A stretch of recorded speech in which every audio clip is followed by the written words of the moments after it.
Bienvenue à tous, WWE Info, et voici les titres d'aujourd'hui. NXT a eu lieu hier et on ira voir ce qui s'est passé et on terminera avec les Slammy Awards. Allez, maintenant on va commencer avec le show de NXT qui commençait assez fort puisque le titre féminin était en jeu et Paige, la championne, a conservé sa ceinture contre Natalya. Ensuite, Aida English, en artiste d'ailleurs, l'artiste en personne, a battu un catcheur dont on ignore encore son nom.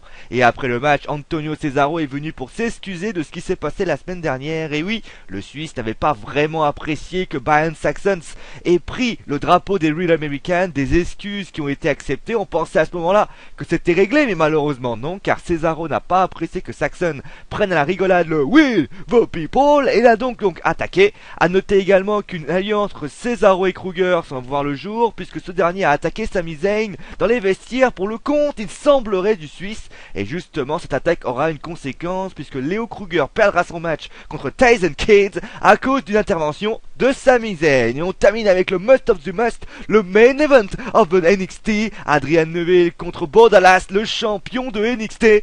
Et d'ailleurs, le titre était en jeu bien évidemment, et ça a été une victoire d'Adrian Neville, mais par décompte à l'extérieur. Et donc Bo Dallas reste champion, clôturant ce show. À noter que la semaine prochaine, les Ascension défendront leur ceinture contre Unico et Camacho, et que Sami Zayn affrontera Leo Kruger. À noter d'ailleurs, en parlant de... Quand on parle de Unico, vous pensez à quoi? Et bien évidemment, vous pensez à Sin Cara. Et oui, les aventures du lutteur mexicain continuent. Et la WWE a posté un message sur le site prowrestling.net. Voici le message. Le lutteur qui combat actuellement sous le masque de Sin Cara reste sous contrat avec la WWE. La WWE continuera d'investir dans cette gimmick qui restera présente dans les programmes de la WWE.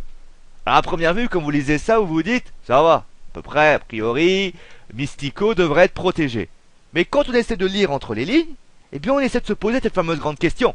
Est-ce que la WWE parle de Mystico? Ou est-ce qu'il parle du personnage Sin Cara, qui est une propriété de la WWE? Surtout qu'on parle toujours d'un départ ou d'une non-prolongation de contrat de Mystico, puisque son contrat se termine en janvier 2014, alors que les Mexicains parlent plus d'un problème de visa. En tout cas, c'est une histoire bien compliquée, comme vous pouvez le voir, et en tout cas, ce qui est sûr dans cette déclaration de la WWE, c'est qu'elle corrobore un point, c'est qu'on fait confiance au gimmick, au personnage Sin Cara, qui est plutôt vendeur. Et donc, en réfléchissant un petit peu, j'ai eu trois éventualités. La première, Mystico reste. La deuxième, Unico devient officiellement Sin Cara.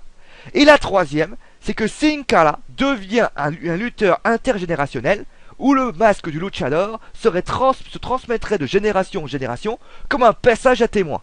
On commencerait donc avec Unico, pour ensuite aller à un rookie de NXT, surtout qu'on parle beaucoup d'intégrer Kalisto. Samora Del Sol, là d'ailleurs vous pouvez le voir, il est à droite en ce moment. Et donc c'est un catcheur qui lutte en ce moment plus masqué.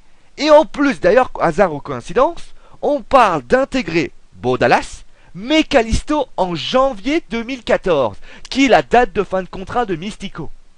Alors je sais pas si c'est un hasard ou une coïncidence, en tout cas, ce qui est sûr, c'est que je vous pose simplement cette question. Est-ce que Mystico Sin Cara doit partir? Et si oui, est-ce que on doit lâcher le personnage Sin Cara ou est-ce qu'il faut le garder?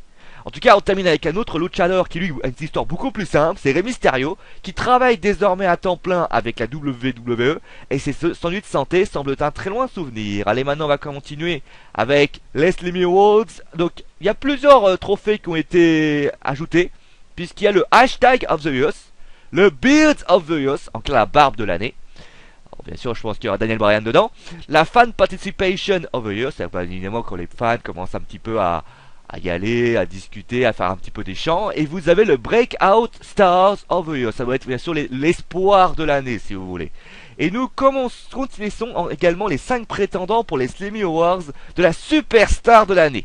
Le premier, John Cena. Le deuxième, Randy Orton. Le troisième, CM Punk. Cinquième, le Big Show.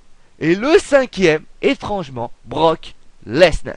À votre avis, qui est la superstar de l'année? N'hésitez pas à le dire.